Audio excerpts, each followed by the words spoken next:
अगर आपने money heist देखी है तो आपको ऐसा लगता है कि रॉयल मिंट और the royal bank of Spain की चोरी ही एक ऐसी चोरी थी जिसे जानकर आप हैरान रह गए होंगे। लेकिन कल्पना करो अगर ऐसी ही चोरी सच में हुई हो जो प्रोफेसर और उसके साथियों के समान लगे। तो वहाँ एक कहानी है। 2007 में नेटफ्लिक्स के स्ट्रीमिंग सर्विसेज लॉन्च करने से पहले की एक डकैती थी जो बिल्कुल कल्पना जैसी लगती थी। ये डकैती ब्राज़ील बैंकों की बैंक डकैती के नाम से भी ये जानी जाती है। आगे बढ़ने से पहले मैं कहना चाहता हूँ मेक श्योर आपने हमारा चैनल सब्सक्राइब कर लिया। अगर आपने नहीं किया है इसको सब्सक्राइब कर लें और साथ के साथ बेल आइकन को भी ऑन कर लें।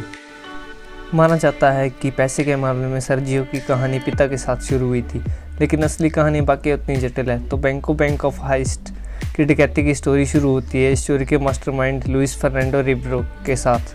बिल्कुल वैसे ही जैसे मनी हीस्ट के प्रोफेसर ने डकैती अकेले कंप्लीट नहीं करी थी, वैसे ही रिबेरो को डकैती के लिए लोगों की ज़रूरत थी। तो उसने अपनी एक टीम बनाना शुरू कर दी। एक 26 साल का मास्टरमाइंड अपनी 25 लोगों की टीम और अपने प्लान के साथ पूरी तरह से तैयार था।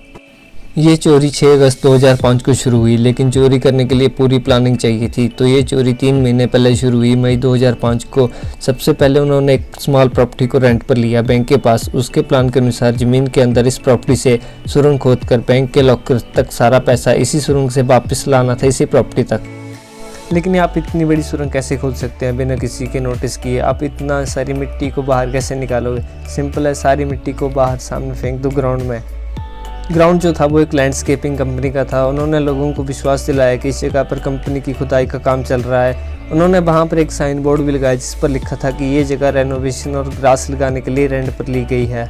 वहाँ पर एक वैन भी खड़ी रहती थी जो लैंडस्केपिंग कंपनी एडवर्टाइजिंग का काम करती थी। यहाँ तक कि वो इतने आगे भी चले गए कि उन्होंने अपने शहर में इस नई कंपनी के फ्लैक्स बोर्ड भी लगाना शुरू कर दिए।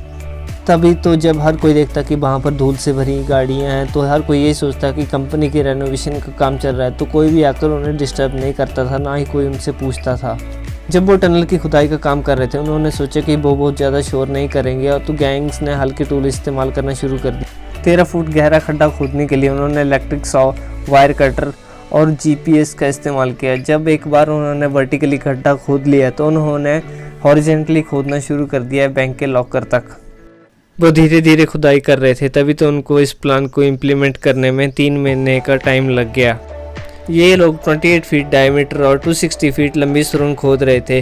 अब आप सोच रहे होंगे कि इतनी लंबी और इतनी गहराई में वो सुरंग खोद रहे थे तो सुरंग उनके ऊपर गिरी क्यों नहीं? क्योंकि वो लोग तो सुरंग खोदने में एक्सपर्ट थे। उन्होंने सुरंग की छत को प्लाई से सीलिंग कर दी थी। ये इतना भी टफ नहीं था क्योंकि उन्होंने अपने आसपास लाइटिंग सिस्टम और यहाँ तक कि हीटिंग सिस्टम भी रखा था। अगर कुछ भी हो वहाँ पर उन लोगों को पता नहीं था कि वो कर क्या रहे हैं। चोरी के बाद ये पाया गया कि इंजीनियर और एक्सपर्ट माइनर्स के बिना ये काम नहीं हो सकता था।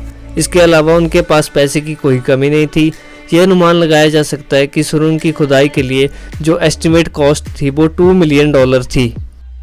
लेकिन इस सब के अंत में इनका मेहनत का सिर्फ एक ही मकसद था, वो था अमीर होना। इसलिए 6 अगस्त 2005 को वो आखिरकार डकैती शुरू कर देते हैं और बैंक की तिजोरी में जाने के लिए उन्होंने 3.6 फीट स्टील और कंक्रीट की दीवार को काट देते हैं। यहाँ आपके दिमाग में क्वेश्चन आया होगा, क्या बैंक के पास कोई सिक्योरिटी सिस्टम नहीं था जिससे कि तिजोरी की निगरानी कर सके? खैर वहाँ पर सब कुछ था, अलार्म भी थे, लेकिन कारण ये था कि बैंक के अंदर का कोई व्यक्ति इस गैंग के साथ मिला हुआ था। अब आप सोच रहे होंगे कि बैंक में कितना पैसा था। उस पैसे का वेट ही 3.5 टन था। इसके बाद इस कैश को रेंट पर ली हुई जगह पर वापस लाया गया और फिर वहां से बैंस में भरकर किसी अनजान जगह पर ले जाया गया। टोटल पैसा जो चोरी हुआ था वो था 160 मिलियन ब्राज़ीलियन रियाल्स और $70 मिलियन उस टाइम के करेंसी के रेट के हिसाब से। जब मंडे को बैंक का स्टाफ बैंक में आया तो उन्होंने देखा कि बैंक की तिजोरी से सारा पैसा गायब है। ये खबर आग की तरह फैल गई। सेंट्रल बैंक ऑफ ब्राज़ील में चोरी हो गई और 2 दिन तक इसके बारे में किसी को नहीं पता चल सका। ऐसा कैसे हो सकता है?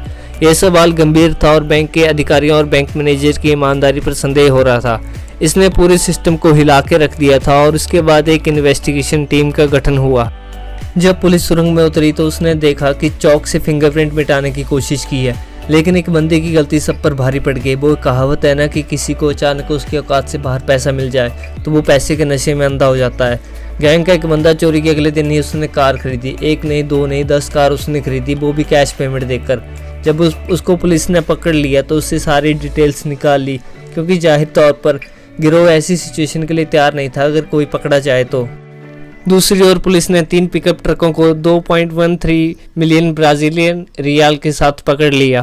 थोड़े टाइम बाद पुलिस ने 5.22 मिलियन रियाल्स और 5 और लोगों को पकड़ लिया जिन्होंने सुरंग खोदने में मदद की थी। इसके बाद कई और गिरफ्तारियां हुई और पुलिस को संदिग्धों पर नज़र रखने के लिए प्रीपेड सिम कार्ड जो सबूत के तौर पर मिले। लेकिन आज भी केवल इतनी ही राशि बरामद की जा सकी है जो कि कुल मिलाकर 20 मिलियन ब्राजीलियन रियाल्स थी। शायद पुलिस को जांच में थोड़ी बहुत सफलता मिली। इसमें बिग बॉस, आर्मडिलो और जर्मन नाम शामिल थे। ये नाम उन्होंने अपने आप को दिए थे अपनी असली पहचान छुपाने के लिए। आर्मडिलो को 17 साल की जेल की सज़ा सुनाई गई, लेकिन बैक केवल 2 साल ही जेल में रहा और उसके बाद जर्मन को 70 साल की जेल की सज़ा सुनाई गई थी। हालांकि बिग बॉस 2011 में जेल से भागने में कामयाब रहा और वो तब से लगातार फरार ही है। यही एक कारण है कि उसे बिग बॉस कहा जाता है। लेकिन इस लूट के बाद एक और विशेषता यह है कि पुलिस ने पता लगाया कि अप्रैल 2006 तक इन लोगों का अपहरण कर लिया गया था। ये वो लोग थे जो डकैती में शामिल थे। फिरौती के लिए इनका अपहरण कर लिया गया था जिसका भुगतान इसके रिश्तेदारों ने किया था। इस अपहरण में एक मास्टरमाइंड भी पकड़ा गया था। उसके परिवार ने फिरौती में लगभग 9 लाख ब्राजीलियन रियाल्स का भुगतान किया, लेकिन फिर भी उसको मार दिया गया। उसे 7 बार गोली मारी गई थी और उसका शव कैंप नकिया के पास मिला था। कई लोग मानते हैं कि रॉयल मिंट से बचने के लिए सर्जियो ने जो तरीका अपनाया था वो बैंको बैंक की डकैती से प्रेरित था। लेकिन अगर आपको लगता है कि बैंको बैंक की असली कहानी फिल्म इंडस्ट्री की नज़र में नहीं आई तो आप फिर से गलत हैं। 2011 में डायरेक्टर और प्रोड्यूसर मार्कोस सिमन्स ने इस डकैती पर एक फिल्म भी बनाई, फेडरल बैंक हिस्ट के नाम से। ये मूवी काफ़ी ब्लॉकबस्टर रही। पहले दिन इस मूवी को 3,25,000 लोगों ने देखा, लेकिन बाद में सिर्फ फिल्म से अधिक हो गया था। जो लोग बच गए थे उन्होंने 2011 में ब्राज़ील के सेंट्रल बैंक की साउथ पोलो ब्रांच में एक सुरंग खोदकर फिर से इसे बनाने की कोशिश की, लेकिन इस बार वो पकड़े गए क्योंकि डकैती के लोगों पर खुफिया एजेंसी की नज़र थी। क्या वे इस डकैती में सफल हुए थे? ये अब तक की सबसे बड़ी डकैती थी। पकड़े जाने से पहले वो 2000 फीट की सुरंग खोद चुके थे, लेकिन जब आपके पास इंस्पायर के रूप में $97 मिलियन होते हैं तो 2000 फीट कुछ ज़्यादा नहीं लगता है। तो फ्रेंड्स, ये थी आज की वीडियो। अगर आपको वीडियो पसंद आई, अगर आपको मनी हिस्ट देखना पसंद है तो प्लीज़ हमारे चैनल को ज़रूर सब्सक्राइब करें, इस वीडियो को लाइक करें, कमेंट करें और इस वीडियो को अपने फ्रेंड्स के साथ ज़रूर शेयर करें। तब तक के लिए बाय बाय, जय हिंद, टेक केयर।